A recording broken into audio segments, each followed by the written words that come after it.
Hi everyone. So this is a little overview on how to get Qmk support on your Raspberry Pi or RP2040 based keyboard project.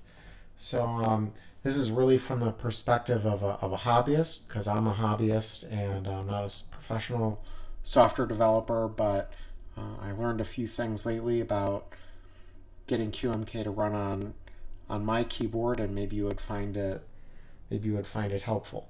Um,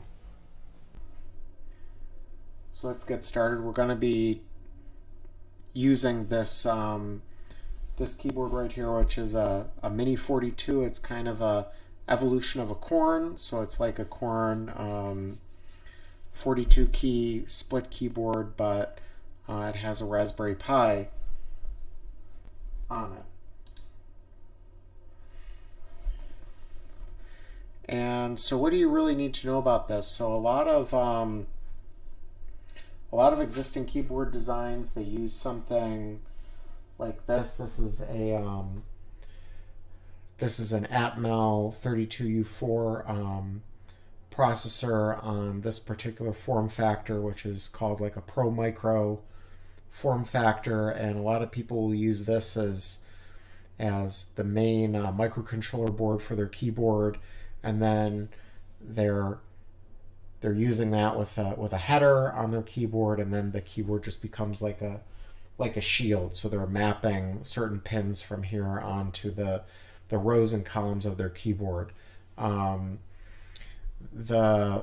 Mini 42 is a little bit different. It has the Raspberry Pi processor on each half, the RP2040, and then rather than a matrix of pins being used for the rows and columns of the keyboard, this is called a direct scan matrix. So each key is connected to its own pin on the Raspberry Pi. And then there's some other pins used for communicating over serial between the two split halves, controlling the LEDs, and talking to the OLED display and USB and the memory. So those are the things we're using the pins for. So what do you really need to know here if you have some familiarity with Qmk, but you're interested in the RP2040? So the first thing is that a lot has changed recently in how you set up Qmk. So this is my folder where I'm storing the keyboard files. So there's a directory called ControllerWorks for the vendor, and then the Mini 42 is the specific keyboard. And it used to be that a lot of your interesting things were in two main files here. One was the rules.mk, which is a make file, and then config.h. And what has happened is that a lot of this has been moved out of these two files into a file called info.json. So it's a JSON file. You can learn more about this if you go to the Qmk documentation. There's an article called Porting Your Keyboard to Qmk. This is a lot of what we're talking about. And they have a new section on what's called data-driven configuration options, and that's what's really becoming different with the newer versions of Qmk. So if you look at some older keyboards, they'll still work, but they're kind of done in the older format. So if you click on the data-driven design, it explains the info.json format. So a lot of the things that you needed to configure in your config.h or the make file are now in this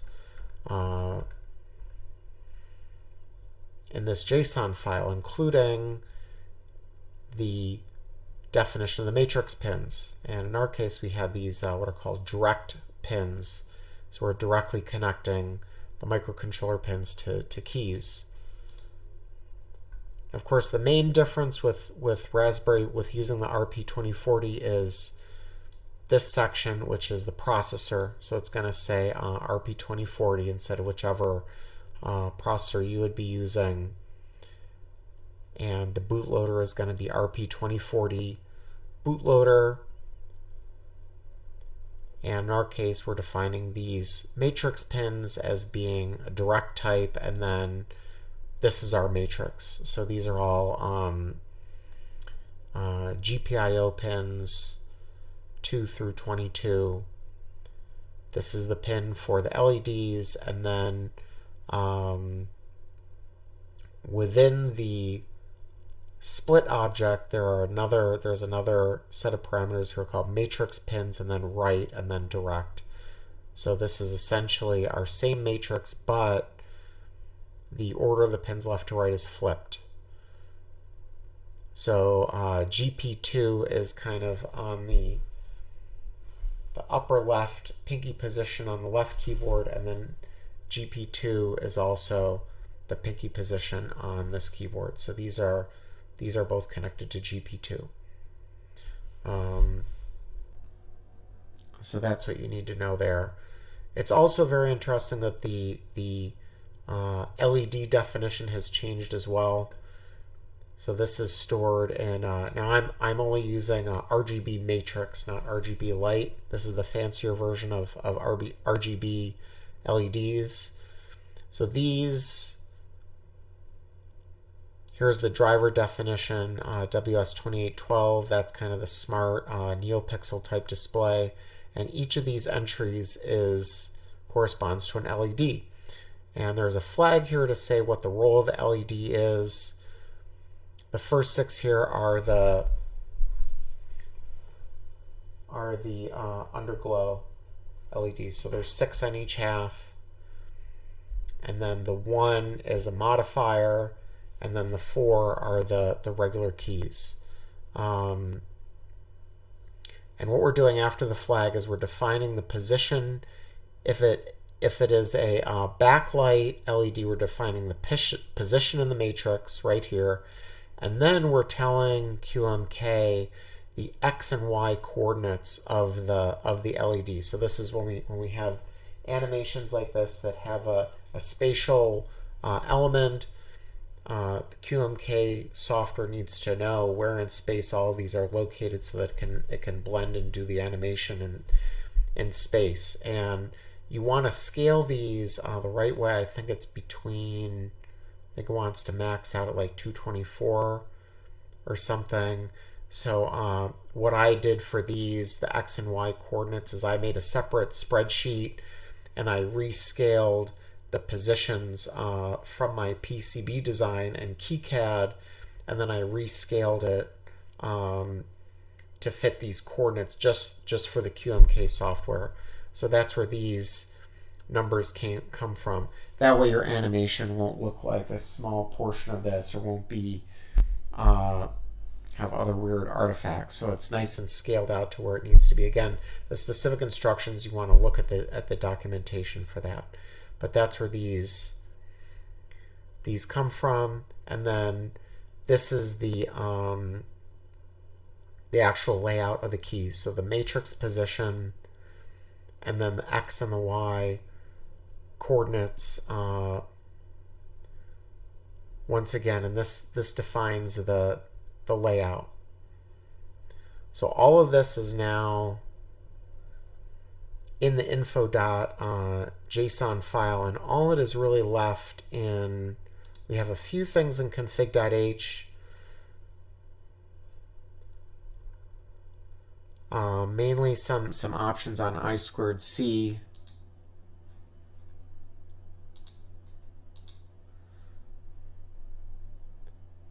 And then the make file is for drivers. And when you're using Raspberry Pi, if you look at the documentation, a lot of these drivers end up being called vendor. So serial driver is going to be vendor, and then this is the LED driver will also be vendor. And then for Raspberry Pi,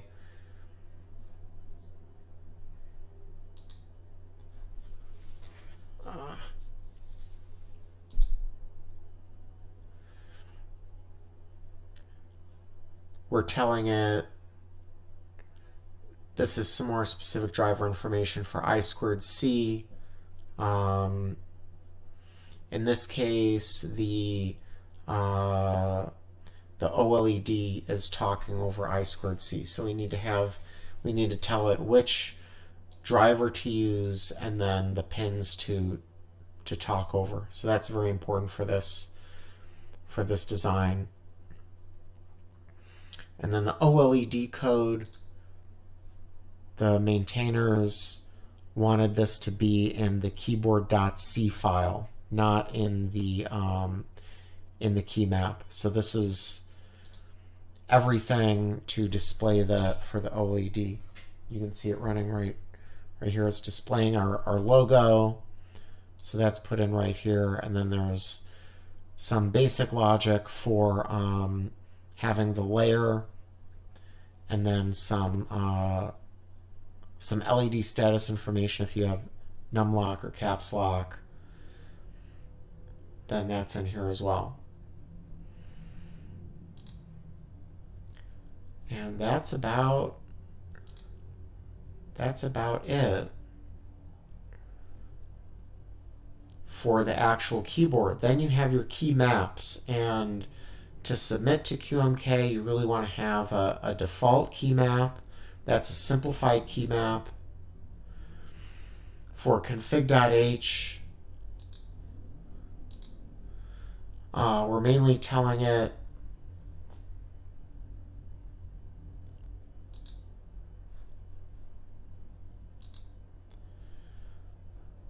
turn off this auto.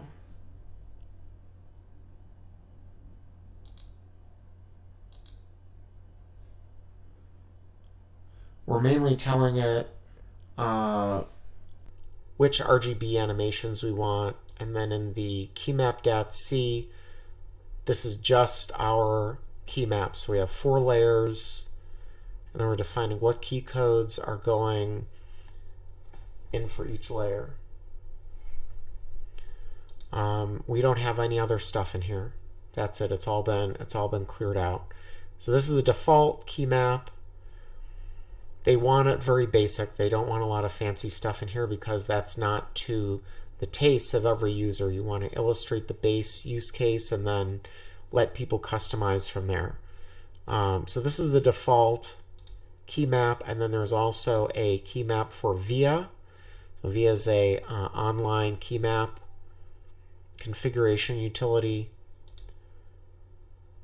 Again, config.h. Here is the key map. In this case, it's just copied over. It's the same. And then there's an extra file. There's another make file. And all we're doing is setting this via enable equals yes. And that lets Qmk know that this key map is going to talk over via.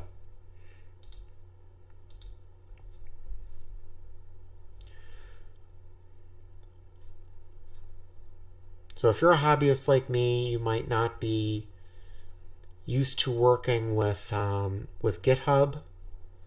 If you want to get your keyboard officially supported in Qmk, the only real way to do that is through GitHub. There is a really great guide in the Qmk documentation on best practices for working with Git and Qmk. You might be like me. You may have gone to the Qmk repository and just downloaded a local copy. So you can go to the repository like I did when I first started out, and you can just download a zip file and get your own copy and then run it from there. But the problem is that people are making updates to Qmk all the time, and if you just have a zip file, then you're not keeping up to date with that. So you really want to utilize Git and the GitHub repository to do that. So what you want to do is, this is the full way to do it. You want to fork. You want to fork the official Qmk firmware repository. This is my fork. So instead of saying Qmk firmware, it now says ControllerWorks Qmk firmware. So this is my copy of that repo, and I can sync it how I want. So this says I'm 32 commits behind Qmk master, and I can just click this and get all the latest changes. So now I am up to date on my repo here. And then to make changes, you create a branch on your repo. So I have two keyboards that I'm designing. One is called Mini 36, a 36 key keyboard, and then Mini 42. So these are each different branches, and that's where all the work is done. And the most important thing to know is to follow this guideline. Okay, your forks master, update often, commit never. So what that means is that in your fork of Qmk firmware, this master branch, you're not really pushing code there. You're not pushing changes there. This is just your version of Qmk firmware. Where you're making changes is in your branch for whatever purpose you want.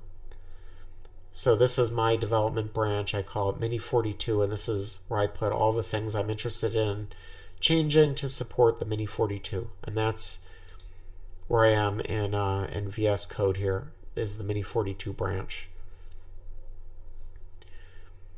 And when I got this the way that I wanted, and I was sure that it was working, I had some questions, and there's a great Qmk Discord server that you can join, and there's a topic on there for asking questions about Git and contributing to the firmware, and that's where I had a lot of questions.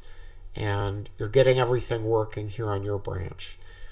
And then when you're finally ready, you can open a pull request, and the pull request is going to ask the Qmk maintainers if you can take your changes that you made in your branch and you want to submit them all the way to the master branch of Qmk firmware. And that's what I did, and now you should follow the checklist that they have, and now the Mini 42 is officially supported in Qmk. So again, what you want to do is your master branch, or whatever you're going to call it, you're really not making changes here. You're just keeping it synchronized with the main repository. And then you're doing your changes in the branch for the type of work that you're doing. In this case, I was doing it for one keyboard. I have another branch for another keyboard. And then I opened a pull request to submit those changes from my branch into the main Qmk repository. And there was very nice people on there maintaining it, and if you follow their advice, then you'll probably be able to get your keyboard support on there as well. Now there's some other things you might be interested in. The Mini 42 is designed as a pre-built keyboard, and question is, well, how do you customize the key map for this kind of a crazy keyboard with so few keys? Because now the key map is really important, okay? Because it's probably going to be customized by each person. If you're a software developer type of person, then what you can do is you can clone a version of this repository. Like I showed you, you can download it. You can download the Qmk development environment. You can go into the default key map. You can rewrite this file however you like, with 4 layers or more layers if that's what you want, and then you can compile it. So here's my command. It's a make command. In this case, I'm making ControllerWorks Mini 42, and I'm asking it to do via. I could do the default key map, and then I'm telling it I want to flash the board when I'm done. If you want more ease of use, you can build the VIA version of the firmware, and then rather than recompile the firmware from scratch, you can just have one version of the firmware and then update the key map dynamically.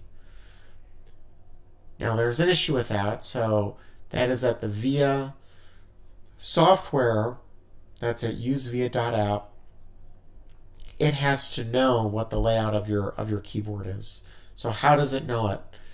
So it is built into the software itself, and in order to get that supported, you need to do the same thing and contribute your key map to VIA. And that is, you guessed it, another JSON file.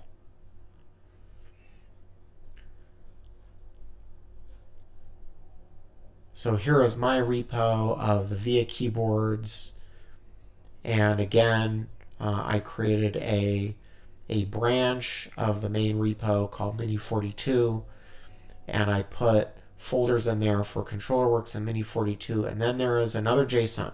It's not the same format as info.json, but there's a lot of overlap. This is one that you need to go look in the VIA documentation exactly how to do this, but again, it's telling you the matrix coordinates, the X and Y position of each key, and it's not simply one entry per line in the JSON. It's a little bit more complicated because it groups it by the common X and Y coordinates. What they recommend you do is build your key map in a tool called Keyboard Layout Editor, and then you have to kind of transform the JSON to the VIA format. So this is kind of the transformed version. And you can take this file and you can, if you go to settings, you can do this, show the design tab right here, and then you get this extra tab and you can load that JSON locally as a new definition, and then it will pop up. When your JSON file is officially accepted as part of VIA through a pull request, then what you can do is it will just recognize it and you don't have to load the JSON. So when I say authorized device, here's my Mini42, and I connect to it, and then there's my key map. And I can access the different layers this way. If you're not used to this sort of idea, layers are just other key functions you can access with kind of, in essence, different shift keys. And so this key here, MO1 and MO2, are going to send you to layer number 1 or layer number 2. You say, well, how do you get to layer number 3? Well, if you're already on layer number 1, you can also press, that's pressed with this key right here. If you also press this key, then you're going to go to layer 3. So the way I have it set up, and you can do it however you like, is this key goes, this is layer 0. This is my lower key map, and you can see the status changing on the OLED. This is my raise key map, and when I press them together, then I'm doing kind of RGB configuration. And you can do this however you like, but this is how I like to do it. And it seems like a lot, but when you use the keyboard just for a few days, you get used to it.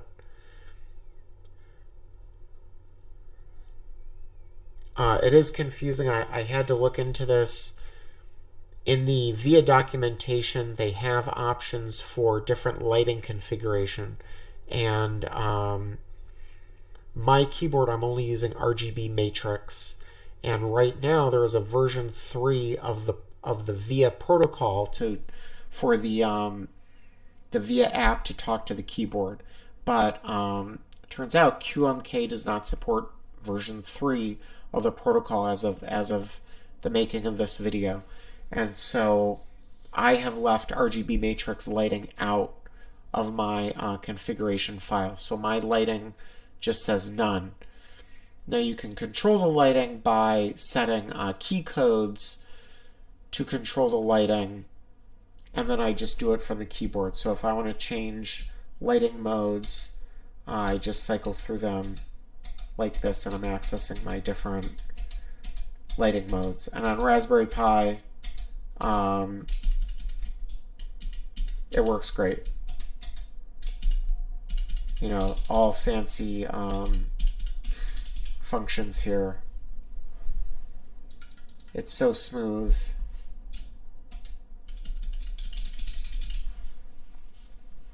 So I just do it through the key presses. I have it part of my key map. So that's the VIA configurator. There's another way to design your own key maps. That is through something called the Qmk Configurator. This is again another project, and there is another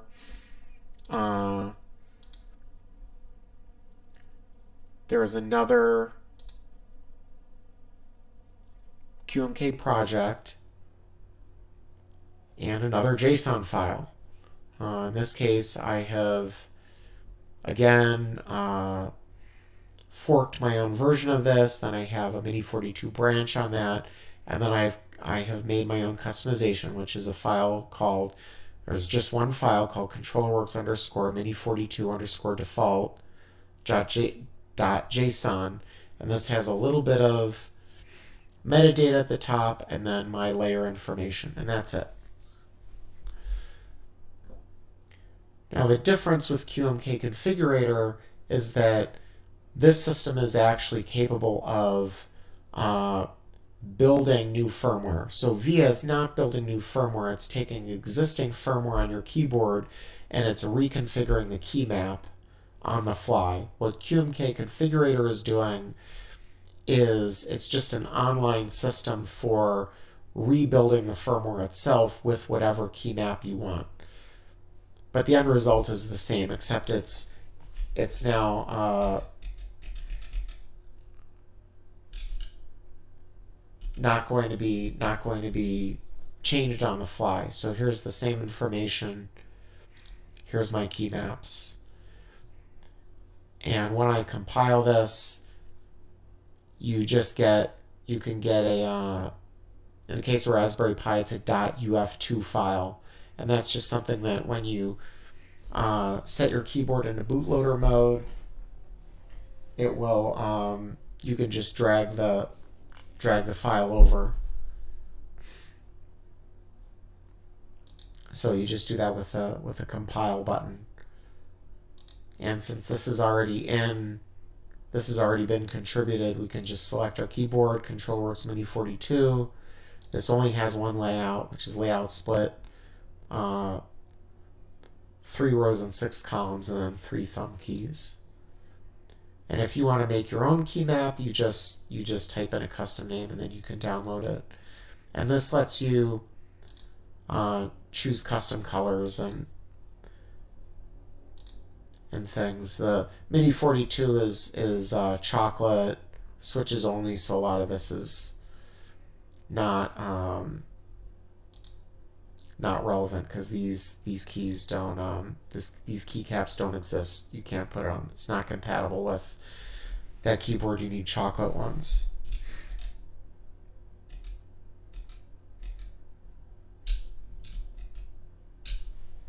So here's our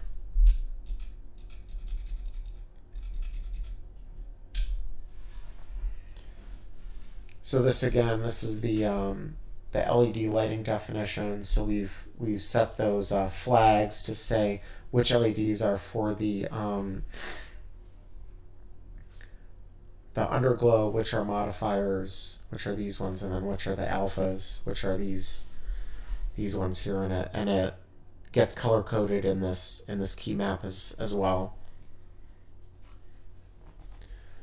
There's another tool called VO with an L at the end, and that is similar to VIA, except the key map is not built into the application. It's built into it's in the keyboard itself. So the configuration app pulls the key map from the keyboard itself, so you don't have to rebuild the app to support a new keyboard. So that's nice. What is a little bit inconvenient from a developer perspective is that VO with an L at the end is itself a fork of Qmk firmware. So you have to get your keyboard added, you have to contribute to the VO version of Qmk firmware, and as of this writing, their RP2040 support is a little bit lagging behind the main Qmk branch. So we're kind of catching up with that functionality, and as soon as we can, we're going to be merging the Mini42 into the VO fork. And then if you like the VO app better than VIA, then you can do that, but it will be a separate firmware image to do that, because VIA is on its own fork. So that's the other option. So I hope that gives you an overview of Qmk support on RP2040. Again, the main things you need to worry about is looking at a recent version of firmware like what we've done in the Mini42. I'm not saying it's a great example, but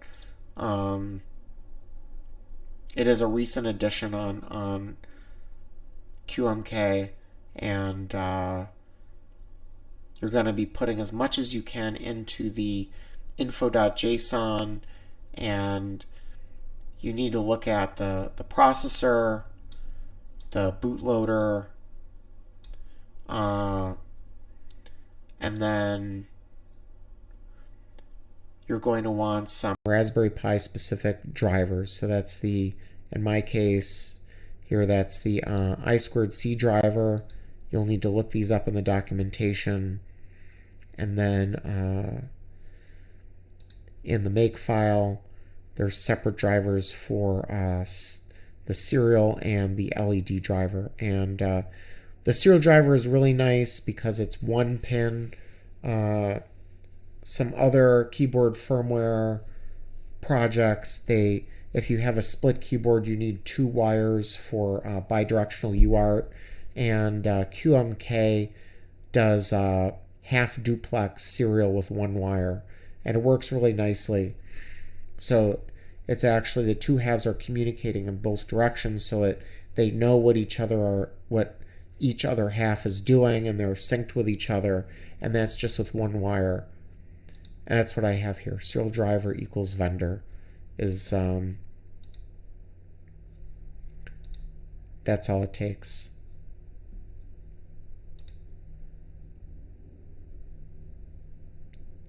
So we have some more. This is also specific to Raspberry Pi. This is in the mcuconf.h.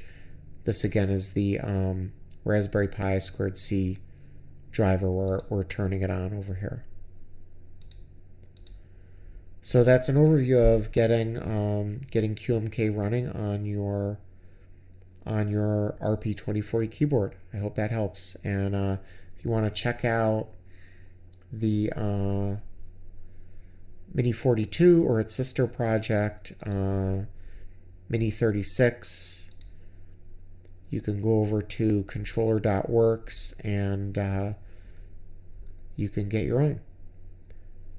Thanks a lot.